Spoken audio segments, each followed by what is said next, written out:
Today I'm showing 3 Legacy Challenge ideas. I wrote all 3 of these and I have even more Legacy Challenge ideas, so I'll make another video in the future with even more Legacy Challenges, but for today I'll be showing the World Explorer Legacy Challenge, the Princess Cordelia Legacy Challenge, and the Good versus Evil Occult Legacy Challenge. So let's go over to my website and we'll look over the challenges together. So I just published my website today. I was waiting to make this video until I shared it, but I'm really excited. It's really simple right now. There's just 3 little tabs up here, but here's the home page. And there are links to my YouTube, my TikTok, and my 2 Sims Instagram accounts. And here we have my challenges and recommendations. So let's go to the World Explorer Legacy Challenge first. So I'll read the main page for it, and then I'll read maybe 1 or 2 other pages of the guide. So here is the main introduction page. And I know that there is a Traveler Legacy Challenge or Travel Sim.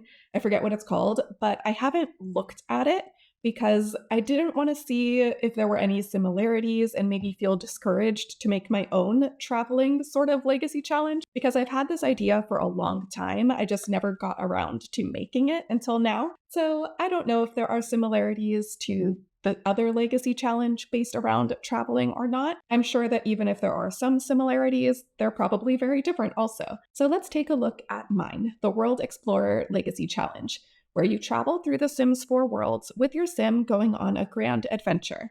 I love traveling in real life. I've done a lot of solo trips as often as I financially can manage it, and it's my favorite thing in the world. So I really wanted to make a challenge like this. The overall rules for the challenge are that you cannot move to the next world until all the requirements are complete. Sorry about the typo here. I'll fix that. And if you don't have that world in your game, so for example, if you don't have the My Wedding Stories pack, then you can skip the Tartosa world.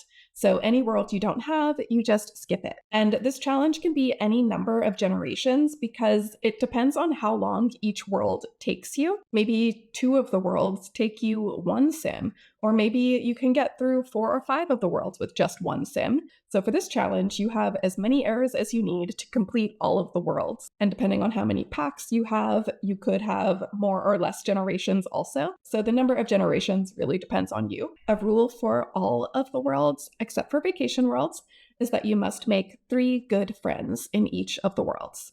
And you can only leave the current world to go to the hospital or a veterinary clinic if you have any pets. You can bring the money made in each world with you to the next world. So each world has its own rules for making money, but you can bring money from the previous world into the next one. And then just one small note about Strangerville is that you'll be required to defeat the mother plant when you're in that world. So this challenge is best in a save file where you haven't done that already, or where you can cheat to make it happen again. So let's just read part 1. And I've ordered the worlds based on how I think the map would go. So if you're in Sulani and your sim takes a little boat and travels across the sim worlds, they would probably hit Mount Komorebi next. So I've done it in that order. So starting with Sulani, your goals are to clean up the island and complete either the Beach Life aspiration or the Angling Ace aspiration, your choice. You have to use the Volcano Lot Challenge, and you can only make money through odd jobs, selling Sulani collectibles on the sales table, or by selling fish from your Sim's inventory. Once you've done all of that, and of course, making your 3 good friends in each world, then you can go on to the next world, Mount Komorebi. Your goals here are to hike to the top of Mount Komorebi and reach at least level 5 in rock climbing, skiing, and snowboarding. You can only make money by selling collectibles found around Mount Komorebi using the sales table. So not just from your inventory, it would have to be on a sales table. If you don't have any packs that include a sales table, then of course you can just sell it from your inventory. I'll add a note about that to the top. But yes, of course, if you don't have a pack that includes a sales table, then just sell it from your inventory. That's totally fine. And once you've done this and made your 3 good friends in Mount Komorebi, then you can move on to Tomarang. And here you have to complete the tassel collection and combine them into a shirt. You have to complete the Fount of Tomarani Knowledge aspiration.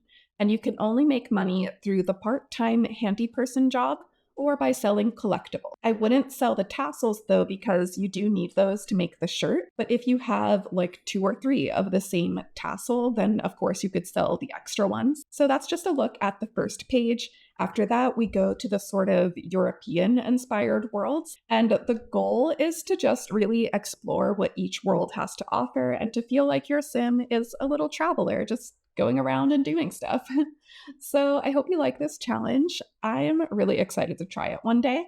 I've even included the new world, Nordhaven, and I think this is a reasonable goal for that. I've included all of the worlds except Batu, since there's no lot that you can live on, and I also don't have Journey to Batu, so I wouldn't really know a way to incorporate it. But I don't think there is a way to incorporate it since you can't actually stay there. With Selva Dorada and Granite Falls, you can at least stay there as a vacation.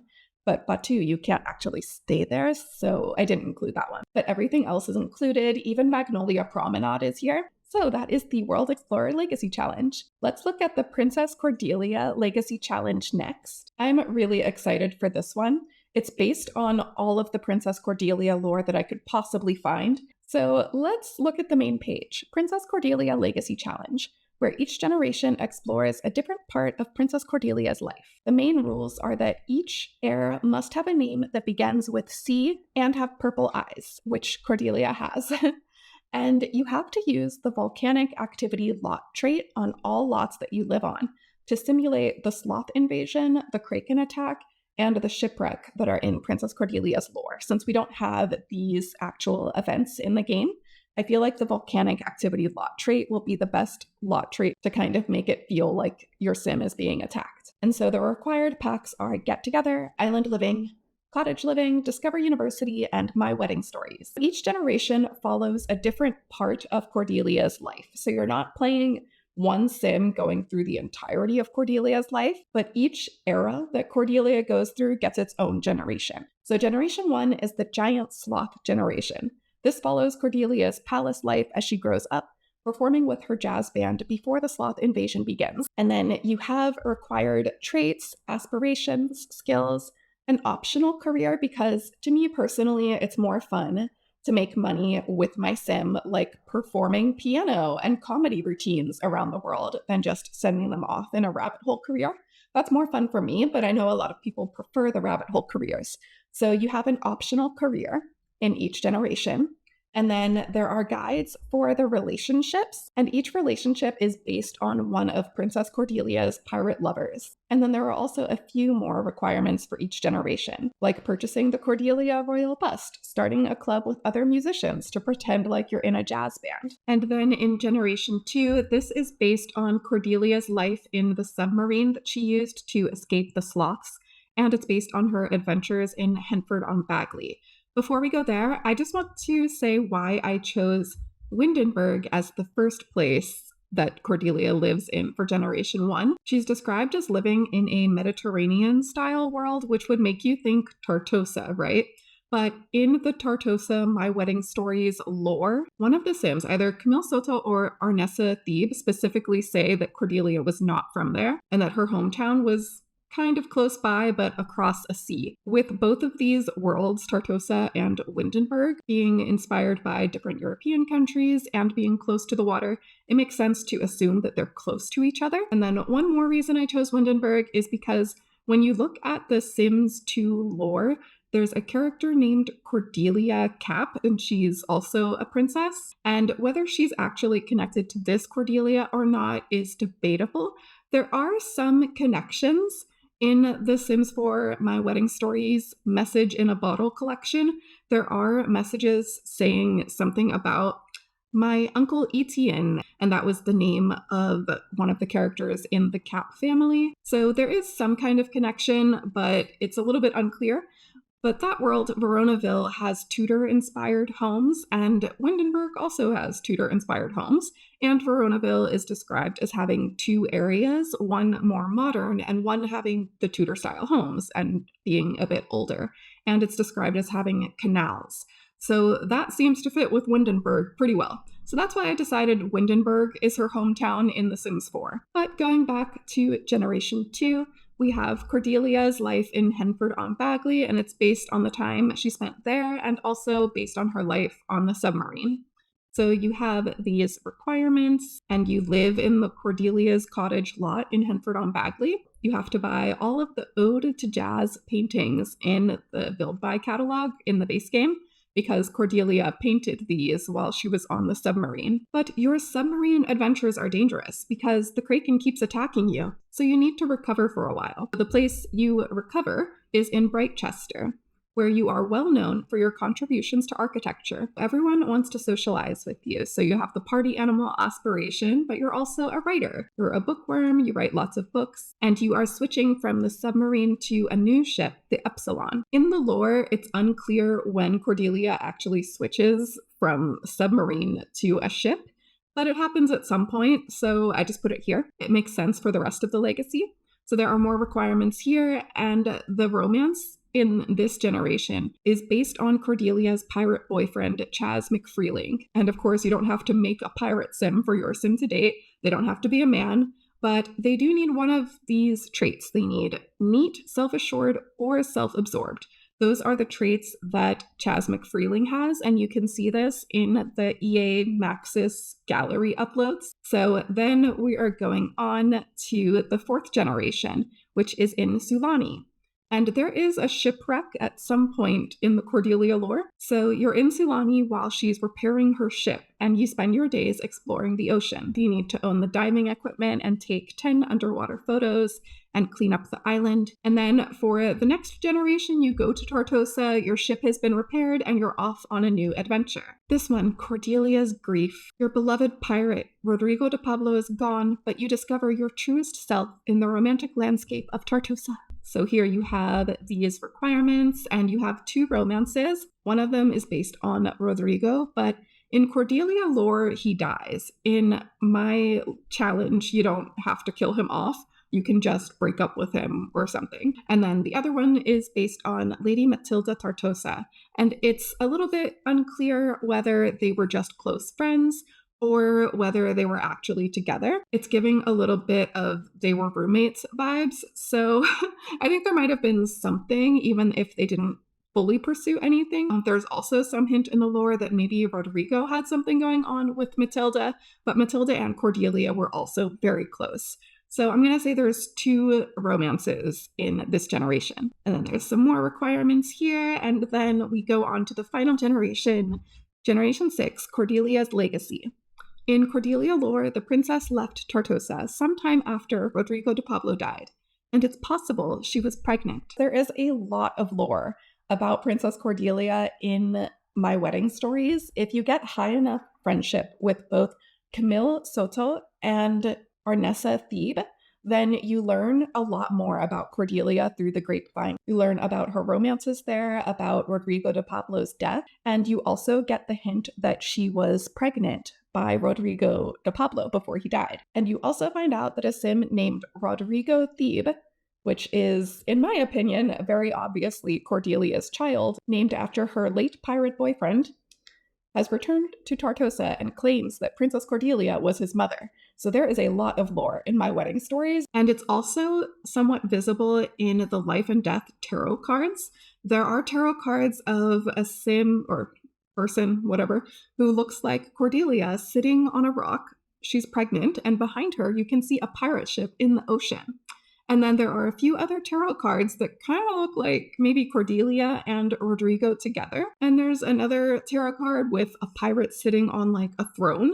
There's a lot of references in there, and they're very subtle. And so with Arnessa Thebe being a townie in Tartosa, and in the My Wedding Stories lore, it said that Rodrigo Thebe is responsible for building the Thebe estate. So the house that Arnessa lives in was built by Rodrigo. So this final generation follows Arnessa Thebe, Cordelia's granddaughter. You were raised in Tartosa, but rumors of your Cordelia ancestry follow you everywhere, and you want to strike off on an adventure of your own. And Arnessa really loves her son, Hector, so for this generation, you have to become best friends with any children you have, but you have explored the world, so you have to live in at least 3 different sim worlds and have 10 good friends because you've met a lot of people on your adventures too. So that is the Cordelia Legacy Challenge. And now let's go on to my final legacy challenge that I'm showing in this video, and that is the Good versus Evil Occult Legacy Challenge. If you watch my channel, you might have seen me playing this. I've started a Let's Play with it. I've been a bit slow because I need to kind of narrow down the types of videos I'm posting, because I like posting build videos, I like posting gameplay ideas, mod reviews, and also Let's Plays, apparently. But I can't post 10 videos a week.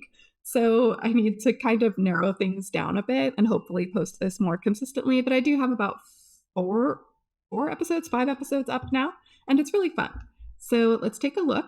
This is a 4-generation legacy that follows one of the major occult types. So it follows the occults that have skill trees. So spellcasters, werewolves, vampires, and now ghosts also. And the heir of each generation will choose either a good or evil life path. And there are different requirements for each of those. So let's just take a look at the ghost generation. You start as a young adult ghost who had a tragic death, and you want to resurrect yourself with ambrosia that you cook yourself. Here are some requirements, and then there's the good path and the evil path, where you either help Sims or torment Sims. And because you are searching for a magical cure to death, you get along well with spellcasters. So then your child will become a spellcaster in Generation 2.